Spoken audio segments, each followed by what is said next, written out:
Berita puisi C. Kamal Farsa. Di tengah berita gembira naiknya income per kapita, ku tatap wajah bapak, padi menguning. Fatimah bakal tunanikah. Madi berhenti saja sekolah, jadi ustadz lebih bagus daripada jadi camat. Mengalir tangis mak, tak jadi menimang cucu. Di tengah bagusnya informasi, Raimah anak tetangga diam-diam mati setelah tabib meraja. Itu tumor bu, bawa saja ke puskesmas, kataku. Sang ibu diam kaku. Sudah ajal, katanya. Di tengah baiknya ketaatan beragama, Ustadz berkhutbah. Diwajibkan atas kamu berpuasa Ramadan bulan rahmat. Para jamaah ngantuk sambil angguk tak mengerti. Sebelum Ramadan pun kami sudah puasa. Hidup ini Senin Kemis, Ustadz terlambat. Seru jamaah. Di tengah kabar kekayaan, berjalan aku malam itu. Merkuri mentereng, ramah menyapu. Baitur Rahman bertasbih. Sejenak aku lupa desa. Ketika pandang menara-menara, lampu-lampu, spanduk-spanduk, hiruk pikuk malam. Kau cantik sekali kotaku. Anggun bak bibir perawan, mata terpejam, bersama anak-anak malam di pantai Perak, membakar mimpi. Kuala Batel, Banda Aceh, Ramadan 14-12.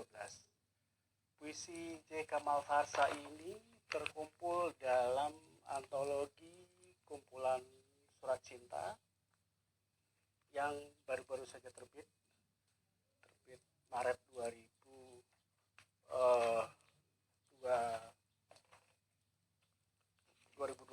Kamal adalah seorang penyair yang juga aktivis kemanusiaan,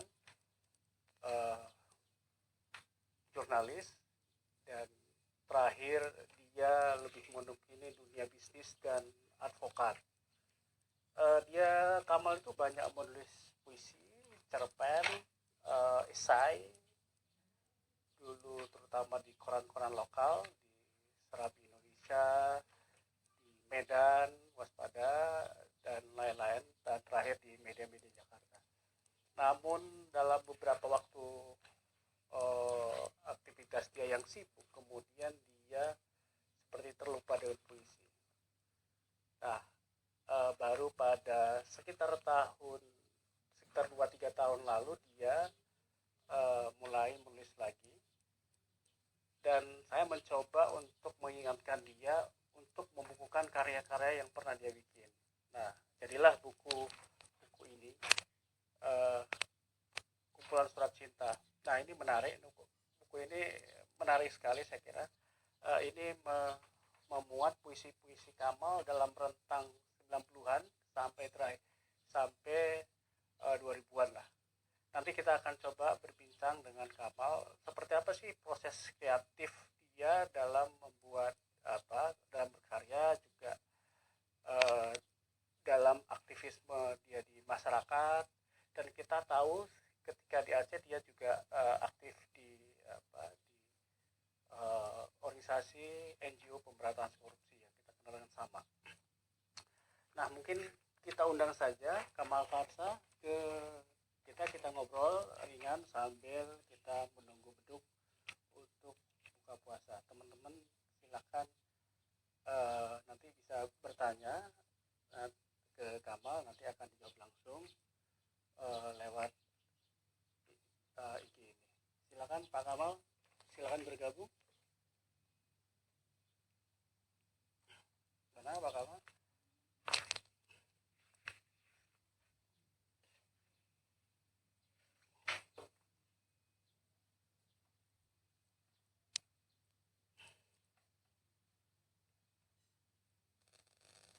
Kita tunggu Kamal Farsa bergabung. Oke.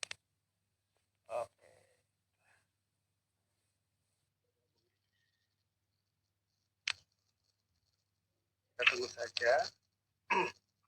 Nah, buku ini bisa apa?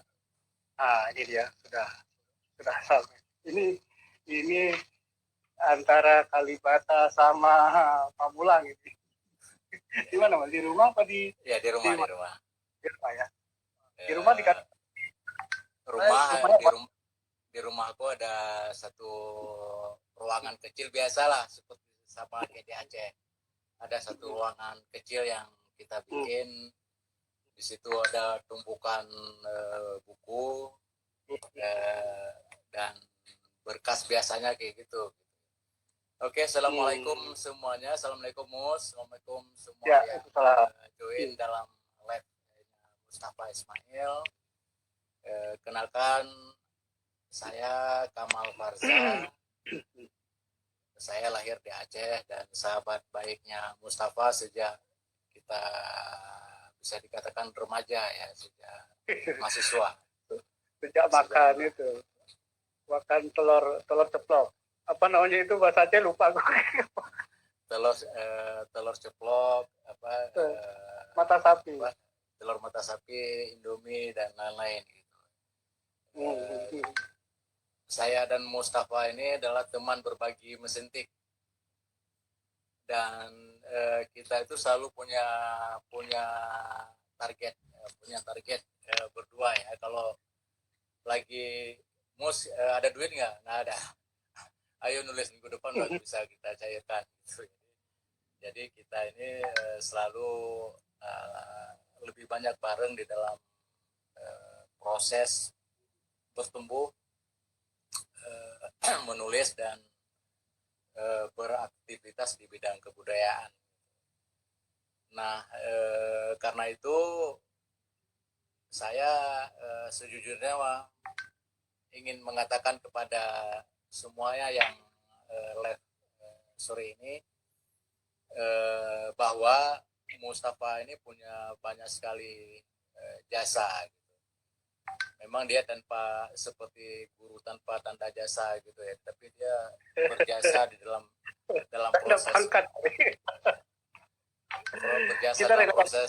proses kreatifnya dan berjasa juga di dalam terus menerus sepanjang saya di Jakarta terus menerus dia mengingatkan saya mal ayo nulis. Jadi saya di dalam aktivitas terutama 10 tahun terakhir, 15 tahun terakhir lah. 15 tahun terakhir itu memang banyak aktivitas yang berada di luar jalur, di luar rel sastra. Iya. Tapi Mustafa lah yang menarik kembali agar on the track, kembali ke rel gitu. Nah, termasuk kalau nggak udah kemana-mana bahaya itu. Kalau nggak udah kemana-mana bahaya sekali itu. Iya. Termasuk di tahun 1999 ya. Saya ketika di ruang sidang, saya pada waktu itu didatangin oleh seorang yang sangat luar biasa ketika saya benar kenal, itu namanya Bambang Harimurti. Jadi ternyata pimpinan redaksi Tempo. Dari situ ditariknya saya keluar sidang, kamu nggak boleh menjadi hanya seorang pengacara, kamu juga harus menjadi seorang jurnalis, kembali ke jurnalis. Dan saya bergabung dengan Tempo sekitar 3-4 tahun. Jadi juga karena rekomendasi oleh Mustafa. Jadi kawan-kawan biar tahu itulah prosesnya. Kita pernah membaca puisi bareng di tahun 19 kalau nggak salah 1996 ya, 96 atau 94? 93 atau 94 lah. Ya. Iya, 93. Dua warna itu yang yang membahas Nurgani Asik. Ya, kumpulan puisi dua warna itu menurut saya bisa dianggap sebagai tonggak juga di Aceh. Iya. Melahirkan 20 puisi dan menurut saya dalam ukuran pada waktu itu termasuk puisi-puisi yang berkualitas di Aceh. Dan itu menarik sebenarnya. Kalau bisa kita terbitkan dulu itu dua warna ya. Dua warna saya punya. Ada nggak naskahnya? Saya punya naskah naskah yang sudah dalam bentuk fotokopian yang kita bawa pada saat Hmm.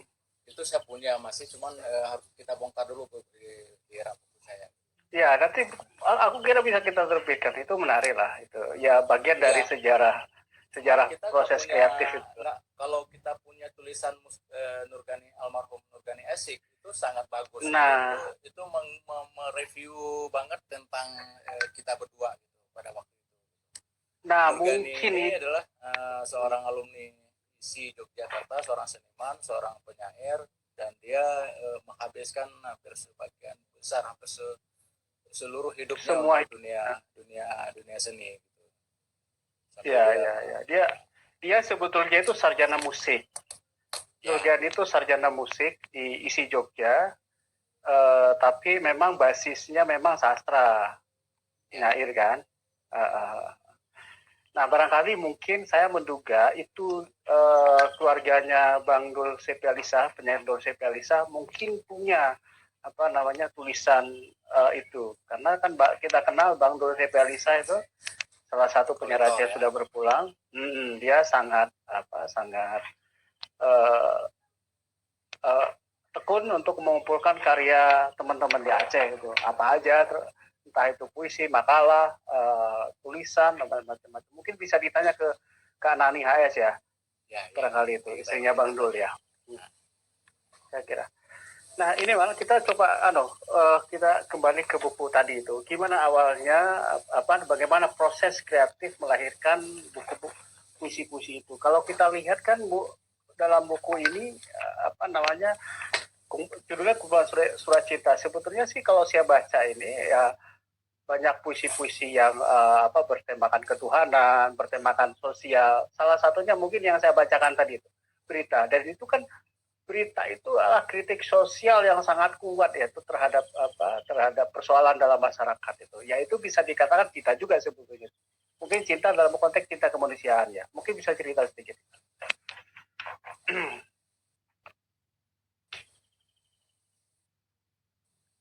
Ya. Halo, Pak. Gini, apa namanya?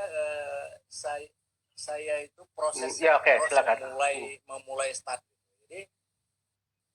Jadi gini, pada tahun 1989 ketika saya awal di Banda Aceh itu orang tua bapak saya almarhum itu dalam situasi pada waktu itu kita nggak punya duit. Saya pada satu kesempatan itu pernah bekerja sebagai kuli bangunan. Ini proses di mana itu? banget gitu. Kuli Ya, bangunan. itu menarik. Tua saya mengetahui berita itu, tadi mendengar dari mana, datang ke Banda Aceh, tengah malam ngajak ngobrol saya gitu. Dia bilang gini, kamu waktu kecil pandai menulis, kamu waktu kecil pandai melukis, banyak karya-karyamu itu kemudian orang ongkosin untuk menulis segala macam itu, dan kamu dapat duit dari situ. Dan dia nangis di tengah malam itu, sehingga kenapa nggak bilang-bilang? saya benar-benar merenungkan apa yang dia bicarakan itu. Hah? Ya, gimana terus? Ini proses ini agak putus-putus nih sinyalnya ya.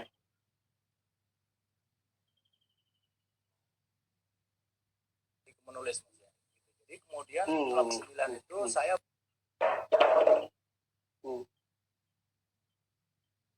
terus benar bangkit, saya ikut menangis bersama orang tua pada waktu itu, dan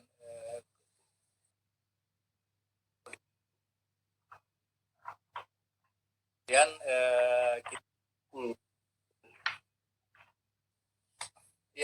kemudian kita menulis, dan saya mulai berkenalan dengan Nurdin Epyos, buat bukan Serambi pertama. Puisi pertama dimuat itu di Aceh Post. setelah bertemu dengan Nurdin F. Jos segala macam. Hmm. Nah, kenapa Puisi pertama di mana? Puisi pertama di mana itu? Di Serambi.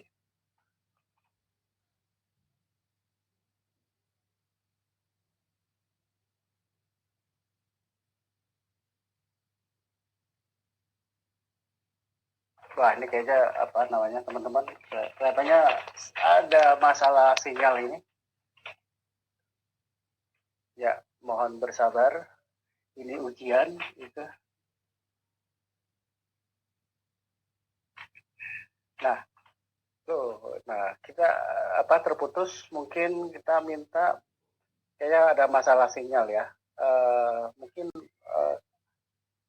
Kamal bisa bergabung kembali. Ini mohon bersabar, ini ujian itu. Silakan bergabung kembali Kamal. Oke.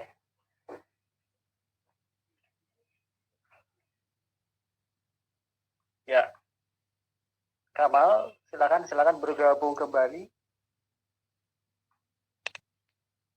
Terputus ini. Dan sebetulnya si Kamal itu tidak hanya menulis menulis puisi ya. Waktu itu di era-era awal 90-an itu saya bersama ini udah. Oke. Kita ngomong lagi.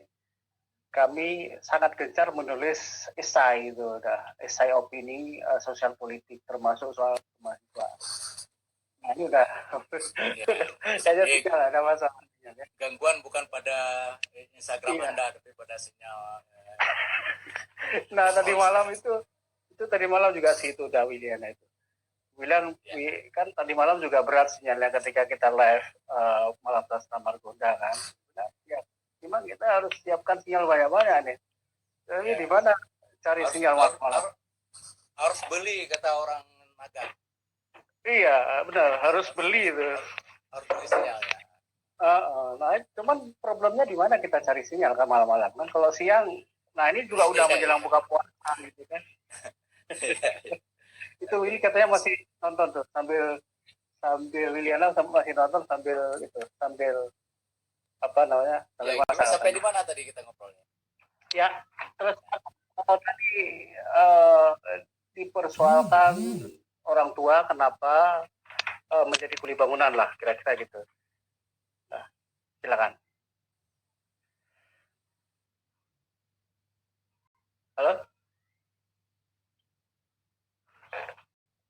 Halo. Nah, ini kayak ada masalah lagi. Terutama di Aceh ya, tak tahu. Oke. Halo? Ya. Ya, Mas, sorry. Oke, Mas. Oke. Silakan. Ya, seperti sama-sama kita tahu, saya dan Mustafa itu adalah penulis yang paling produktif di era 90-an gitu ya. Bisa kita itu hampir setiap minggu itu ada tulisan di Serambi dengan berbagai macam tipe tulisan, baik tulisan budaya, karya sastra maupun tulisan-tulisan sosial politik dan hukum. Itu karena dorongan karena pertemuan malam yang sangat luar biasa itu. Iya. Nah, aku pengen gali sedikit tadi menjadi kuli bangunan itu gimana ceritanya? Lanjutannya itu. Iya itu, jadi pada saat itu kan gini, jadi kita kan orang tua saya kan pensiun dan nggak berduit. Saya itu berduit sebenarnya, tapi maksud saya untuk kategori kita bisa enjoy itu juga cukup. Nah kemudian saya ketemu seorang teman, kalau nggak salah namanya Amir Syah atau siapa gitu, teman besok kita kerja yuk gitu. Kerja apa gitu? Itu ada kerjaan di daerah Lamprit itu digaji harian gitu. Berapa gajinya waktu? Saya nggak ingat ya, mungkin sekitar berapa? 15.000 atau 20.000. Oh iya, belum sampai 100-an kayak sekarang ya. Ya. Jadi saya kerja Mus. Tapi mungkin bisa dibandingkan Mal. Dulu itu ketika kita masa kuliah itu kita makan nasi itu cuma 700 perak nggak salah ya. 700 rupiah kan makan satu bungkus nasi kan. Ya, jadi 20.000 itu menurut aku ukurannya udah besar karena besar untuk ukuran mahasiswa dan karena pada waktu itu dia memang sedang membutuhkan sekali perlu penyelesaian karena deadline bangunannya dan kemudian kita bisa digaji lebih besar gitu. Besar pada waktu itu. Tapi saya kalau nggak salah hanya 3 hari bertahan. Karena nggak kuat ya? Saya nggak kuat. Dan sampai sekarang masih ada bekas tangan saya itu masih kapalan. Waduh. Nggak sampai sekarang nggak sembuh. Kenang-kenangan dari kuliah bangunan. Tugas saya itu kan saya ngangkut dari pakai timba ngangkut bangunan semen yang udah diaduk untuk diangkat ke atas gitu. Jadi lumayan sangat membekas di saya dan sangat saya ingat. Ya. Nah, sebetulnya sih honor kita di Kora juga kecil dulu segitu juga kan. Kalau nggak salah cerpen itu dibayar 10.000 waktu itu. Cerpen 10.000. 15. Yang opini malah 15.000. Kita nulis opini yang di Seram itu 15. Cerpen itu 10 nggak salah. Saya nggak pernah dibayar 10. Kalau selalu 15.000. 15 ya, oke. Tapi itu yang menarik. Aku ingat satu cerita waktu itu ketemu dan Bang Hasim ngirim puisi lewat bis lewat travel. Terus bisa cerita nggak, Bang Hasim itu kan Hasim KS itu sastrawan Aceh yang menjadi editor budaya di Seram Indonesia. Saya kira itu punya peran penting buat teman-teman di Aceh gitu, buat kita kan itu bagaimana dia menjaga kualitas kita. Misalnya kalau karya kita pada satu kali udah sampai level A, dia tidak akan memuat kalau di bawah itu, kira-kira seperti itu. Mungkin bisa cerita itu yang saya ingat ya, dia sangat jaga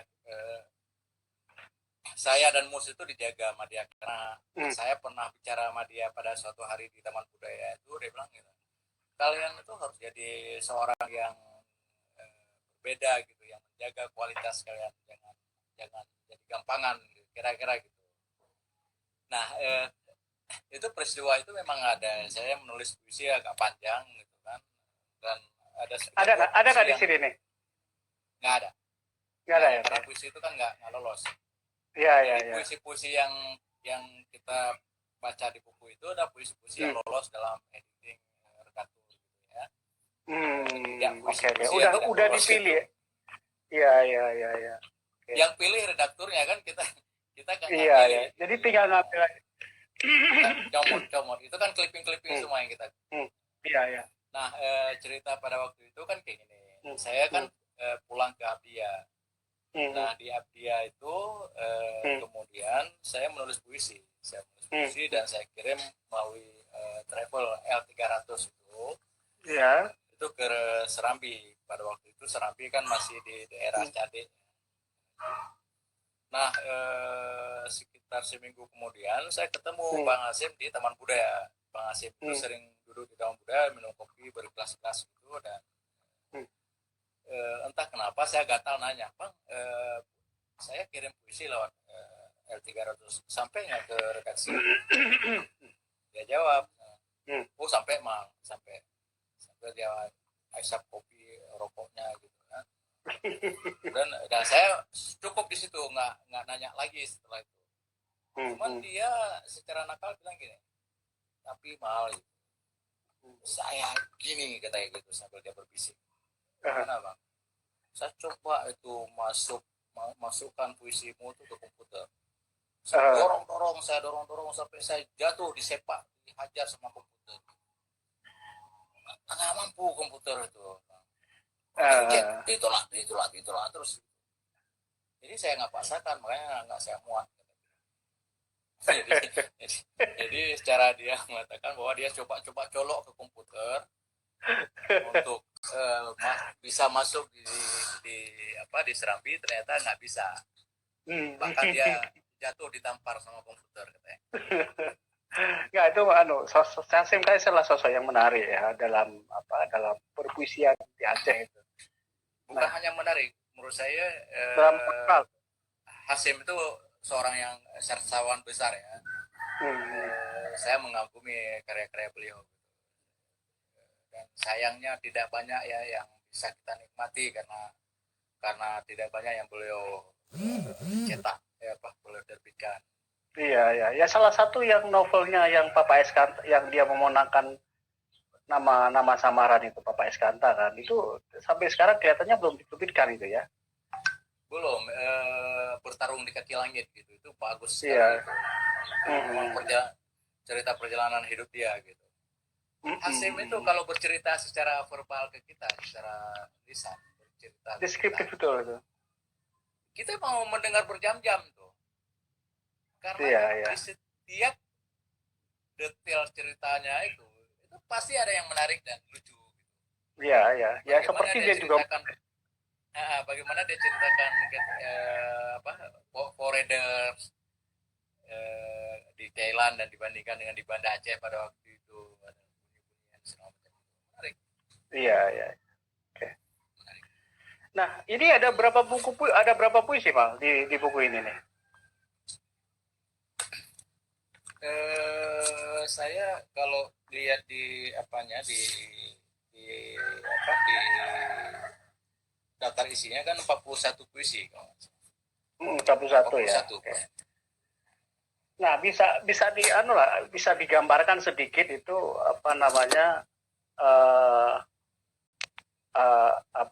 isi kira-kira berapa persen puisi tentang ketuhanan, seberapa intens puisi tentang ketuhanan, berapa intens puisi tentang cinta sesama manusia, cinta universal ya, seperti tadi persoalan sosial itu yang akan kira-kira seperti apa itu? Sebenarnya Kamal tuh lebih kuat kemana sih, ke puisi-puisi yang religius, cinta ketuhanan, atau puisi-puisi sosial itu? Kira-kira seperti apa? Kalau lihat di sini hampir semuanya sosial. Cuman gini, sosial saya itu kan ngadunya ke Tuhan gitu. Jadi saya nggak tahu apakah itu. Jadi puisi sosial ya. Jadi saya menceritakan peristiwa-peristiwa sosial yang terjadi yang saya alami, dan terakhir ngadunya ke Tuhan gitu. Iya. Bukan ngadu ke camat ya? Bukan ngadu ke camat. Oke. Coba dibaca salah satu atau salah dua dari puisi dalam buku ini. Ya, saya baca satu ya. Puisi ini sebenarnya nggak menarik kalau saya baca, karena saya bukan membaca puisi yang baik. Kalau dibaca sama Zulfikar Sawang, itu puisi ini sangat menarik. Terharu menatapmu, Alu Penawan. Aku meraba derak sepi begitu sahdunya. Di atap pondok pesantren, di atap pokok pala dan gerisik rumbia, melantunkan kidung puji tanah kelahiran. Aku menangkap alun ratib begitu tulusnya dari mulut-mulut Tengku Menasah, dari mulut-mulut santri, mulut saudaraku petani-petani desa, melantunkan doa. Jauhkan segala bala. Aku mencium bau nafas begitu harumnya. Nafas perempuan-perempuan tua sebaya ibu. Juga nafas Leman, Ra'u, Nyakneh, atau Abu Samad. Nafas tak teratur menunggu panen. Sisa makanan hama. Aku menyambut tegur sapa begitu merdunya. Sapa ramah perawan-perawan desa. Bukan karena aku orang kota atau aku menunggang Toyota, tapi lantaran aku bagian dari mereka. Bagian hidup yang sengsara. Aku terharu melihat cinta begitu agungnya. Istri tak minder duduk di belakang sepeda suami, meski menyembur apet keringat. Aku menangis. Oh, aku menangis. Tangis lelaki pada segala keterharuan. Aku makin rindu terak sepi dan alun ratik, begitu sadunya. Dalam dekap desa, tanpa kebisingan, tanpa polusi, tanpa ambisi ingin jadi bupati atau wali kota, atau katakanlah sebagai pengendali HPH. Aku makin rindu, aku makin sepi, aku makin sulit mengerti mengapa rakyat desa begitu tulus. Lama Inong, Januari tahun 1993. Ini Tahun salah 9 satu berapa puisi. itu? 93. 93, wah. Dan udah. dimuat di Serambi juga tahun 93. Nah ini saya lihat ini bukan hanya puisi yang sampai awal 2000-an ya, sampai puisi 2016 juga ada itu. Misalnya salah satunya puisi tentang Pidi Jaya masuk sini juga ya. Iya, itu kan pondok pesantren. Di atap pokok pala dan gerisik kumbia melantunkan kidung puji tanah kelahiran. Aku menangkap alun ratib begitu tulusnya. Dari mulut-mulut Tengku Menasa, dari mulut-mulut santri, mulut saudaraku petani-petani desa, melantunkan doa. Jauhkan segala bala. Aku mencium bau nafas begitu harumnya. Nafas perempuan-perempuan tua sebaya ibu. Juga nafas Leman, Ra'u, Nyakne, atau Abu Samad. Nafas tak teratur menunggu panen. Sisa makanan hama. Aku menyambut tegur sapa begitu merdunya. Sapa ramah perawan-perawan desa. Bukan karena aku orang kota atau aku menunggang Toyota, tapi lantaran aku bagian dari mereka. Bagian hidup yang sengsara. Aku terharu melihat cinta begitu agungnya. Istri tak minder duduk di belakang sepeda suami, meski menyembur apet keringat. Aku menangis. Oh, aku menangis. Tangis lelaki pada segala keterharuan. Aku makin rindu terak sepi dan alun ratik, begitu sadunya. Dalam dekap desa, tanpa kebisingan, tanpa polusi, tanpa ambisi ingin jadi bupati atau wali kota, atau katakanlah sebagai pengendali HPH. Aku makin rindu, aku makin sepi, aku makin sulit mengerti mengapa rakyat desa begitu tulus. Lama Inong, Januari tahun 1993. Tahun 9 berapa itu? 93. 93, wah. Dan dimuat di Serambi juga tahun 93. Nah ini saya lihat ini bukan hanya puisi yang sampai awal 2000-an ya, sampai puisi 2016 juga ada itu. Misalnya salah satunya puisi tentang Pidi Jaya masuk sini juga ya. Ya itu kan saya nggak tahu kolektornya itu. Pidi Jaya juga masuk ya. Masuk. Ya ini cukup menggambarkan apa namanya buku ini cukup menggambarkan seorang Kamal Farsa lah dari proses kreatifnya sejak tahun 90-an sampai dengan tahun 2000-an dan mungkin sampai sekarang gitu kan. Memang tadi kan waktu itu kan aku usulkan supaya tidak diutak-atik puisi ini, artinya tidak diubah-ubah lagi. Artinya memang puisi ini hadir secara apa namanya seperti dimuat di koran pada waktu itu ya, Mal ya. Ya. Memang seperti itu. Puisi yang Mus baca itu menarik. Puisi Mus baca itu dikoleksi oleh seorang Nezar Patria pada waktu itu. Saya ingat tahun 94 kalau nggak salah dia pernah. Jadi gini, saya pernah berkirim surat dengan Nezar di Jogja dan saya di Banda Aceh. Hmm. Dia Ini Nezar Patria yang sekarang Pemret di Jakarta Post. Jakarta Post ya. Oke. Jadi dia membahas puisi itu dan bagi menurut dia puisi itu menarik sekali pada waktu itu. Kita tahu bahwa pada waktu itu zaman Soeharto ya, bukan seperti zaman sekarang kalau kita melakukan protes itu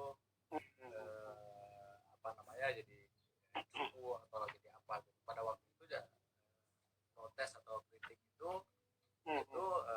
berbahaya sekali dan kita berhadapan sama tentara, apalagi dengan situasi di Aceh yang operasi ini memang kritik yang sangat lembut nah ini puisi ini. Jadi di tengah baiknya ketaatan beragama, Ustadz berkhotbah, diwajibkan atas kamu berpuasa Ramadan bulan rahmat. Para jamaah yang ngantuk sambil angguk-angguk tidak mengerti. Sebelum Ramadan kami pun sudah puasa hidup ini Senin Kemis. Ustadz terlambat. Itu kritik yang paling telak itu mempersoalkan kesejahteraan masyarakat pada saat itu. Ini gagasannya di mana mal ini, Mas? Jadi bagaimana awal nggak ada, jadi kan saya kan cerita pernah ketemu satu orang atau apa gitu nggak ada gitu kan gitu. Ini kan puisi itu saya tulis jadi gini, biasanya puisi yang relatif kualitasnya lebih bagus yang saya tulis itu prosesnya nggak lama, Mas. Proses yang sekaligus gitu itu kan pada saat itu saya kan baru latihan di teater mata ya, di Taman Budaya ya. Pulang dari Taman Budaya itu ke Pantai Perak itu jalan kaki. Jadi jalan dari Pantai Perak itu harus ketemu angkot di Simpang 5. Ya, Simpang 5 mau pulang ke Darussalam. Simpang 5 Darussalam baru bisa naik angkot. Ini teman-teman yang dari luar kota mungkin nggak ngerti nih. Ya. Jelaskan jarak Taman Budaya ke Simpang 5 itu berapa jauh? Itu jauh loh itu. Bisa 2 kiloan. Jauh. 2-4 kilo ya. 3-4 kilo lah. Dan kita biasa itu. Kita biasa jalan kaki dan pada saat itu kan kita ngomong gini, ini suatu ketika saya ada di dalam mobil itu, kalau ada mobil yang lewat biasanya sering ngomong gitu. Saya kan berada dalam mobil itu. Nah terus ini gimana pas dalam perjalanan itu sehingga tercipta puisi ini? Ya itu, dan sebenarnya secara kasat mata aja melihat ada satu proses yang berbeda antara ke mentrengan ibu kota Banda Aceh pada waktu itu dengan situasi yang sebenarnya dialami oleh penduduknya. Jadi secara fisikly kota itu bagus, tapi secara fisik, secara kehidupan kesejahteraan sosialnya lemah, turun. Kan itu yang kita coba angkat ya. Kontradiksikan puisi itu tercipta memang dalam beberapa menit gitu, Mas. Jadi itu cepat ya bikinnya ya. Dan kirim dan langsung dimuat kan. Jadi nggak melalui proses nunggu yang terlalu lama gitu. Kalau yang tadi dibacakan itu terharu menatap mualu penawai ya betul barusan ya yang dibacakan barusan ya. Nah ini kan puisi sosial tentang kampung halaman kan. Ya ini gimana ceritanya ini? Apa proses lahir puisi gini, saya juga memperbandingkan pada waktu itu kan bandingannya antara saya hidup dan di Banda Aceh dengan situasi yang sangat kontradiktif di Alupenawa itu. Alupenawa itu satu desa kecil di Aceh Barat Daya, hampir perbatasan lah Aceh Barat kampung itu.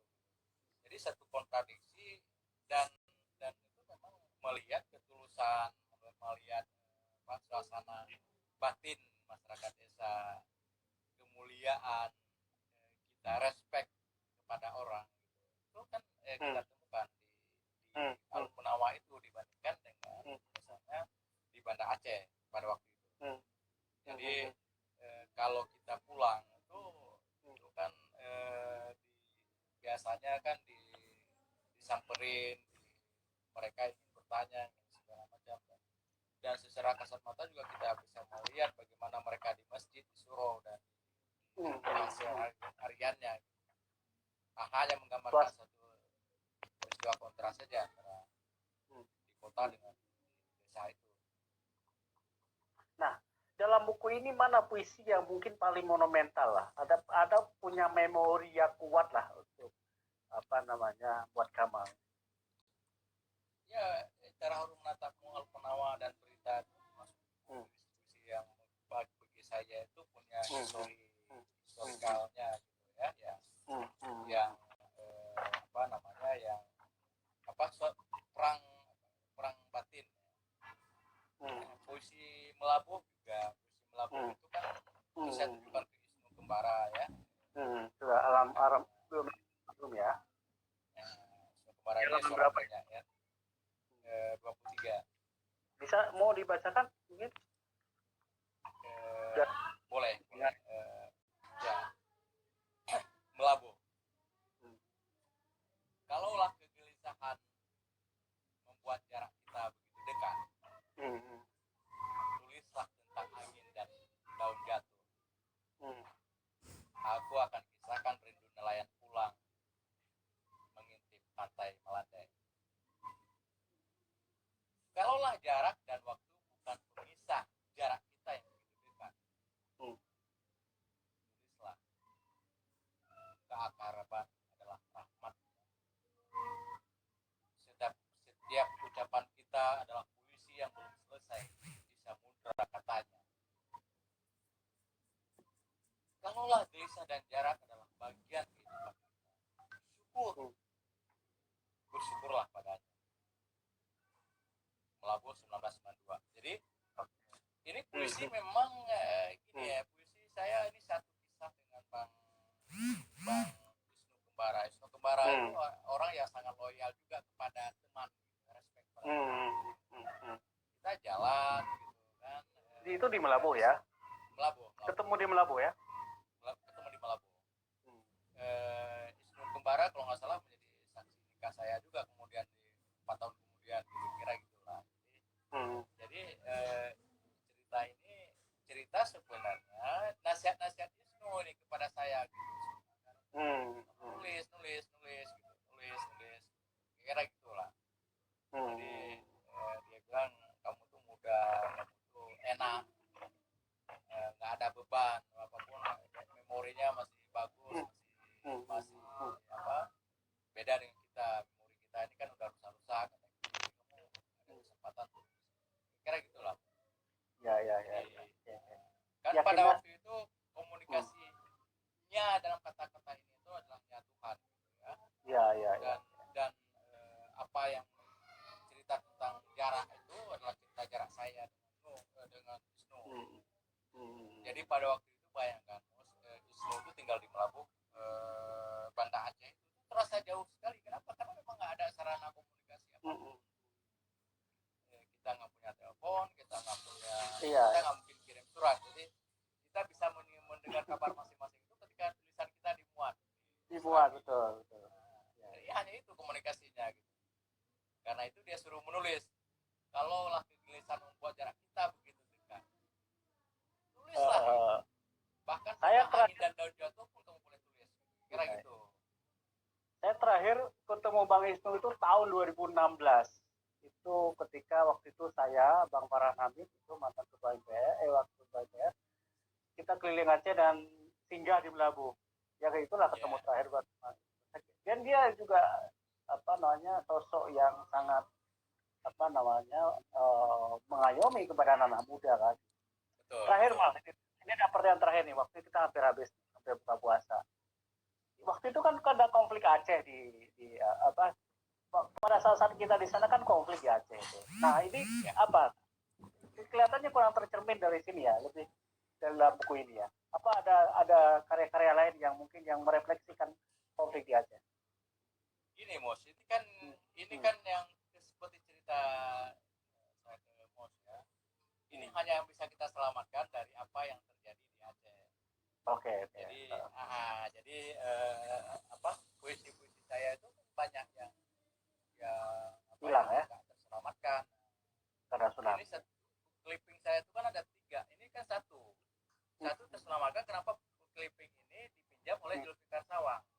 Hmm.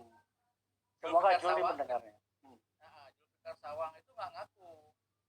Kemudian saya bilang ke istrinya adalah staf saya, pegawai saya di kantor di BRM pada waktu itu. Saya bilang, kalau kamu besok nggak bawa clipping saya itu, saya ingat saya pernah pinjamkan sama Jul. Kalau kamu nggak bawa clipping saya bilang kamu nggak akan saya perpanjang. Jadi rekomendasi perpanjangannya nggak ada. Jadi besok udah ada di meja saya tanda tangan. Jadi Zulfikar Sawang mau gelapkan itu clipping saya itu. Jadi modusnya itu karena itu kan saya punya akal. Saya perpanjang istrinya. Ya memang saya ingat Kamal itu memang paling paling telaten mengklipping karya teman-teman kan. Banyak kawan-kawan yang kemudian mengkopinya dari situ kan. Itu jangan-jangan itu apa yang ada yang dipinjam kemudian nggak balik, ada nggak? Ada 3 clipping saya nggak, bukan yang 2 clipping lagi saya yakin bahwa itu hancur karena tsunami. Oh, tsunami. Satu ini terselamatkan karena dipinjam saya, jadi sebenarnya ya alhamdulillah juga. Di satu sisi Zulfikar Sawang itu punya prinsip kan kayak gini, hanya orang gila yang mengembalikan buku pinjaman kan itu. Iya, termasuk dia. Dipegang teguh sama dia sampai seumur hidup dia. hanya orang gila, jadi kan supaya dia tidak dianggap gila, dia nggak akan kembalikan buku pinjaman. Buku saya itu ada beberapa di tempat dia dan saya ikhlaskan sampai sekarang ya. Kelihatannya kita harus ke sana ini sekali waktu itu bareng-bareng. Ke rumah dia, nggak akan dia sembunyikan di dalam kamar. Nggak akan dapat. Harus kita bekerja sama sama istrinya. Ya kecuali kita bawa satpol pp. tapi di sisi lain saya bersyukur karena dia bisa pinjam. Ya. Sehingga kita terselamatkan sehingga bisa jadi buku. Jadi penyelamatan penerbitan buku ini sebenarnya dua yang berjasa besar. Mustafa satu Zulfikar Sawang karena pinjam tadi. Iya, oke. Kalau nggak dipinjam kita nggak punya apapun kan, nggak punya. Iya. Nggak mungkin kita ulang semua puisi itu kan. Nggak mungkin kita ciptakan lagi yang akan. Aku pikir sekali mungkin cerpen juga bisa dikumpulin, Mal. Cerpen coba dikumpulin ulang, cerpen kemudian ada beberapa yang saya sudah tulis clippingnya sudah mungkin sekitar 10 cerpen sudah ada. Cerpennya juga ya bisa kita bilang boleh mumpuni lah. Tapi kalau untuk terbitkan sendirian itu kan 10 cerpen itu tipis sekali mas. Enggak bisa dikasih ilustrasi nanti, bisa dia. Ya, nanti ya, kita obrolin. Okay, ya. Saya kira cukup dulu buat hari ini ya. Kita mungkin bisa ketemu lagi lain waktu dan saya kira ini obrolan yang sangat menarik nih. Banyak hal yang bisa kita gali dari seorang penulis itu. Jadi buku kelahiran sebuah buku itu tidak ujuk-ujuk dan itu cerita di baliknya lah yang saya kira sangat menarik. Saya kira begitu dulu. Terima kasih. Selamat berbuka, ini sudah azan dan sampai ketemu lagi. Assalamualaikum. Terima kasih teman-teman yang sudah bergabung. Tadi ada sampai ada Bakti saja, ada Hamdani Esrukiyah tadi, Widianan yang masih tetap menonton dan beberapa teman yang lain. Dan terima kasih sudah bergabung. Sampai bertemu lagi dengan acara ini sambil nunggu beduk. Terima kasih. Assalamualaikum warahmatullahi wabarakatuh.